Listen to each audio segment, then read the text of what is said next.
अस्सलाम वालेकुम स्टूडेंट्स, उम्मीद करता हूँ आप सब खैरियत से होंगे। और आज हम पढ़ने जा रहे हैं थर्ड इक्वेशन ऑफ मोशन। हमने इसमें वही डायग्राम है जो पहली दो इक्वेशंस ऑफ मोशन में पढ़ी थी कि कोई वेलोसिटी वी आई से मूव करना शुरू करती है कोई बॉडी, और करते करते कुछ टाइम टी के बाद उसकी वेलोसिटी जो है वो वी एफ हो जाती है, जो कि ये ज़ाहिर की हुई है कि वो वी एफ हो गई यहाँ तक आके। फिर हमने यहाँ से एक डॉटेड लाइन ड्रॉ की और यहाँ से भी तो इसको एक शेप बना ली थी, और हमने कहा था जो शेडेड एरिया होता है वो डिस्टेंस के इक्वल होता है। ये तो हमने पिछली इक्वेशन में भी पढ़ा था। तो अब हम पढ़ने लगे हैं कि ये जो शेप है ना, ये वाली जो इस तरह की शेप होती है, जैसे ये शेप बनी हुई है आपके पास, ये शेप, इस शेप को कहते हैं ट्रेपीजियम। क्या कहते हैं इसे हम?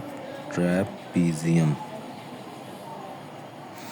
ये जो ट्रेपीजियम होती है, ट्रेपीजियम का एरिया जो होता है उसका फॉर्मूला होता है कि एरिया जो होता है ना इसका, वो होता है इक्वल टू पैरेलल साइड्स। जैसे ये पैरेलल साइड्स, ये एक पैरेलल साइड है ए और ये दूसरी पैरेलल साइड है बी, ठीक है।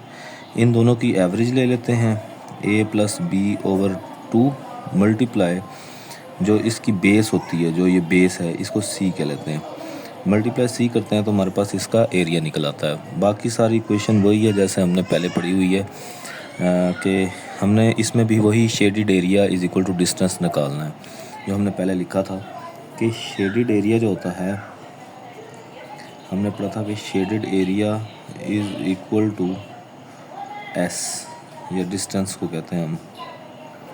किसके इक्वल होता है वो? हमारे डिस्टेंस के इक्वल होता है, distance.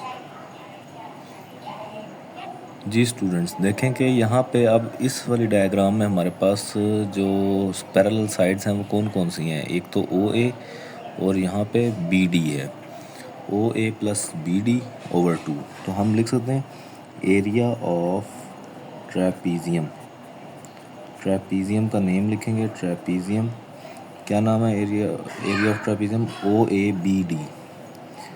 O A B D is equal to, अब इसमें पैरेलल साइड्स क्या होंगी? O A plus B D, O A plus B D over 2 multiply by base क्या है इसमें? Multiply O D. अब हम इसमें जब वैल्यूज़ पुट करेंगे, area of trapezium O A B D में is equal to O A plus B D over 2 multiply O D.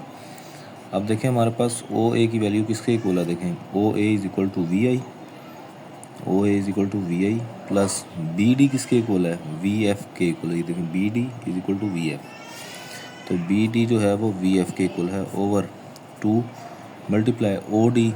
O D देखें यहाँ पे, फ़िलहाल हम इसको ओ डी को ऐसे ही रख देते हैं, ओ डी। और इधर भी हम देखेंगे कि एरिया ऑफ ट्रेपीजियम जो होता है, अभी आपको बताया था, ये देखें शेडिड एरिया या डिस्टेंस जो होता है वो किसके इक्वल होता है? वो शेडेड एरिया जो है वो डिस्टेंस के इक्वल होता है हमेशा। वो किसके इक्वल होता है? डिस्टेंस के इक्वल। तो इसीलिए हमने एरिया ऑफ ट्रेपीजियम की जगह भी लिख लिया कि ये एस डिस्टेंस के इक्वल है। ये किसके इक्वल है? एस डिस्टेंस के इक्वल। अभी देखें 2 इधर मल्टीप्लाई हो रहा है, उधर जाकर क्या हो जाएगा? डिवाइड हो जाएगा।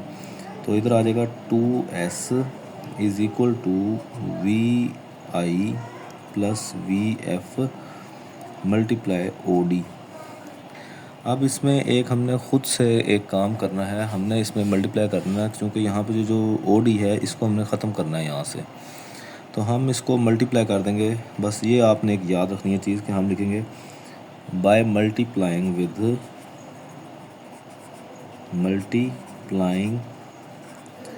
With B C over O D on both side.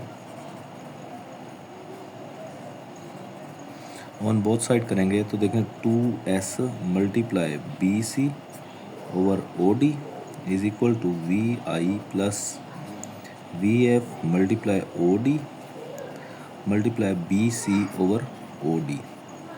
अब देखें ओ डी से ओ डी कट हो जाएगा हमारे पास यहाँ पे, तो यहाँ हमारे पास आ जाएगा 2s is equal to 2s multiply B सी।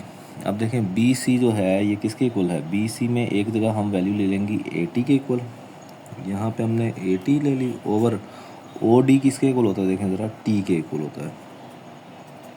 और यहाँ पे V I plus V F है हमारे पास, मल्टीप्लाई, अब बी सी, यहाँ भी बी ए सी था, पीछे भी हमने बी सी की वैल्यू 8 ही ली थी भाई, ये याद रखना चाहिए। यहाँ पे हमने बी सी की value V F minus V I लेनी है, यहाँ पे V F minus V I ले ली।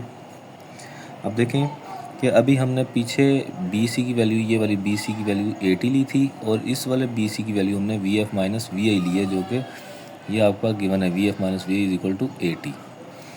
अब देखें ये V I plus V F है, हम टी से, इस टी से टी कैंसिल कर देंगे, तो यहाँ रह जाएगा 2AS, और इसको देखें ये क्या है हमारे पास वी एफ, इसको हम लिख सकते हैं V F plus V I, V F plus V I into V F minus V आई।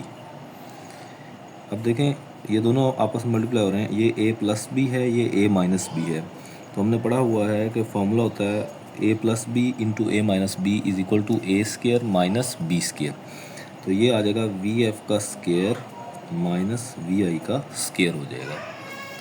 उम्मीद करता हूँ आपको आज का लेक्चर समझ आया होगा। बहुत शुक्रिया।